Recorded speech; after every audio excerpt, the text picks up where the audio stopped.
Awesome Artist Alert. Let's hear it for Paul Cezanne. Bonjour, everybody. Today we are going to be learning about another awesome French artist named Paul Cezanne. And he is most famous for a type of painting that he did. He did lots of other different styles, but one of them in particular got him really, really famous. And it is called a still life. Does anybody know what a still life painting is? Well, there is a hint in its name. It's still. Now, just like a landscape and the time of day and the sun can change when you're painting something outside in nature, and also if you're painting people, they get tired of sitting around and staying in the same position all the time. But Paul Cezanne painted something else, and that didn't move. It was really still. It was fruit. He painted bowls of fruit and different arrangements of food on tables, and he also painted beautiful pictures and paintings of flowers. So today we are going to be learning all about Paul Cezanne and looking at some of his most famous artwork. And then later we are going to try our hand at painting our very own still life. So let's get started. Now, one of the best things that I like about Paul Cezanne is that he really followed his dreams. He had big, big dreams of always painting and doing art. And some of the people in his family and his friends didn't believe that he could do it, or they wanted him to do other things. But Paul knew that deep down inside, his love was for art, and he wanted to follow his own dreams and make sure that he was able to do the best he could at what he loved. And I think that's pretty awesome. Now, Paul Cezanne knew that he loved to paint. He just needed to figure out what type of painting he was going to do. He went to Paris, where all of the great famous artists were. He went to school there and studied, and painted lots of different things. He even went to the museums and painted some of the famous paintings that were there, just trying to figure out what his style would be. And he tried lots of different types. The only way for him to learn and to figure out what he wanted to do was for him to try them, right? So he tried landscapes, but it really wasn't such a good fit for him. He thought that they were just pretty pictures, and he wanted to do something more that he could really feel like his style matched that type of painting. So he tried portraits. The only problem was that you had to have a model sit for you for a really long time in order to make it.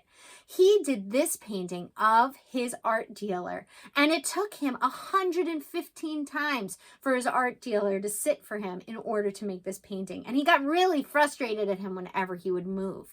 So that really didn't work out too well. Then he decided to move away from Paris and to be by himself and do his own thing, to follow his heart inside and see where it took him. And it took him to fruit and the still life. So he painted lots and lots of fruit. But the thing was that in his still life, he really paid attention to the shapes of the fruit that he was painting, the colors. He made sure that the arrangements were really, really beautiful and actually told a story. So you can see in this one called Still Life of Apples and Oranges that there are lots of different places where those apples and oranges are. Do you see how some of them are in the bowl? Some of them are on the table, and on that tablecloth there's some near a beautiful picture. And he used all of the different colors and shapes of the fruit to really capture such a beautiful scene, right? He made a work of art out of fruit. How fun is that? There's another one that Mrs. Clemenson and Wonder actually got to see, which was in the museum, the Metropolitan Museum of Art. And it's called Still Life of Apples and a Pot of Primroses. And in this one, you can see that he used flowers too. He put some flowers in there in his arrangement. Can you say that word? Arrangement. An arrangement is the way that you put things together to make a still life, or to set a table, or to decorate. An arrangement is the way that you place everything together. So when you're doing a still life painting, it's really important to look at the arrangement. And that was something that Paul Cezanne was really famous for. He didn't just work on the one bowl of fruit.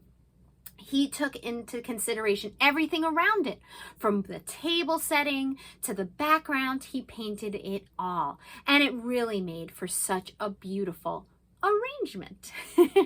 So today we are going to follow our dreams and our love of painting, and we are going to create our own arrangement and still life, just like Paul Cezanne would. And I can't wait to do it with you, so let's go.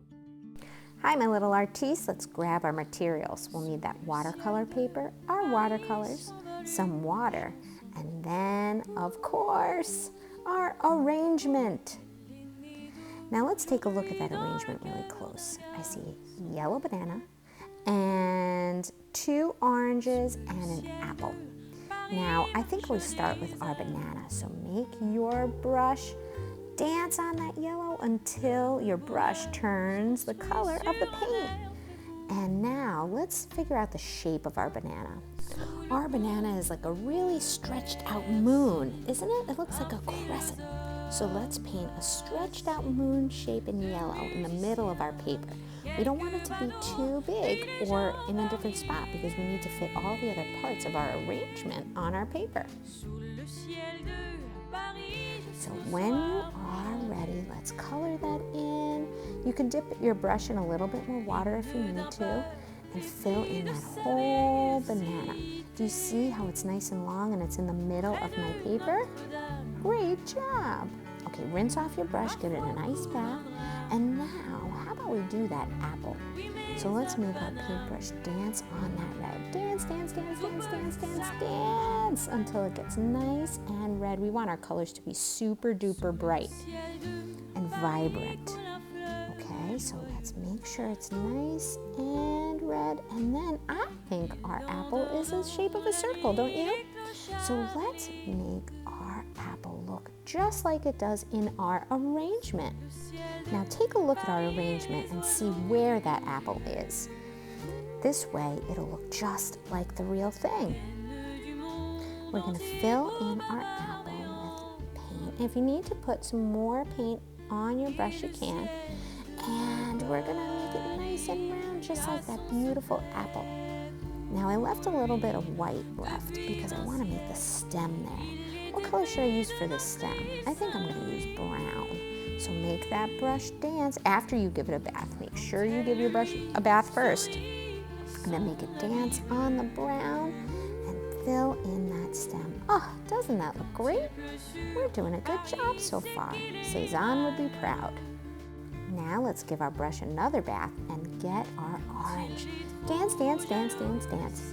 Dance that brush on that orange until your paintbrush is nice and orange too.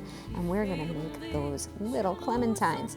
Now they're smaller circles, aren't they? So on our paper, we should make our circles orange and also smaller than our apple so that we can fit 2 of them there. I'm gonna fit that second one right in the middle. Remember to use lots of paint so that it's nice and bright. And let's do our best to make our circles. Do you see how Mrs. Clementson is able to fit all of the pieces to our arrangement on my paper? Because I'm trying to see where they could fit and make sure there's room. Now give your brush a nice wash. And then I'm going to take a little green and make those little pieces of their stem right there. That looks great. I'm going to wash my brush, give it a nice bath, make sure it's nice and clean, and then I'm going to start giving some details to my banana. Now if you look at the banana in our arrangement, you can see that there's a little bit of brown. So let's fill that in. And now, after we give our brush a nice bath, we're going to work on our bowl.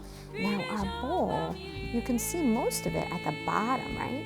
So let's make a big oval with the top missing so that we can look like we have our fruit in our bowl. And you can make those handles. Really take a good look at our arrangement so you know where things should go and what they look like. I'm going to put the bottom to my bowl, make my brush dance on my blue, and then I'm going to start filling in my bowl in blue too. Oh wow, this is looking really good. Now if you want to stretch the paint, that's what artists do, is stretch their paint. Once you have a lot of paint on your paper, you can dip your brush quickly in your water and use the paint that's already on your paper to fill in the spots that are still white. And if it gets too wet, you know that you need to rinse off your brush, dab it on your paper towel, and then get some new paint. All right, time for the tablecloth. Remember, Paul Cezanne always had a beautiful arrangement, right? He used lots of different things, tablecloths, flowers, fruit, to make a really beautiful composition. And so on our arrangement, we have a red tablecloth. So let's put that at the bottom of our paper. Now, the red tablecloth doesn't go all the way up to the top where the oranges are. So let's just make our red go underneath. Now be careful not to get too close to your bowl, because then your colors are going to mix, and we don't want them to. We want them to stay nice and bright. So if you need to leave a little extra room, you can. And it looks so beautiful, just like our arrangement. Oh, Paul Cezanne would be really super proud of us, wouldn't he? And just a few finishing touches, and then I think we're ready to wash our brush. And voila! How do you like my Paul Cezanne still life? I can't wait to see what a beautiful masterpiece you created with our arrangement.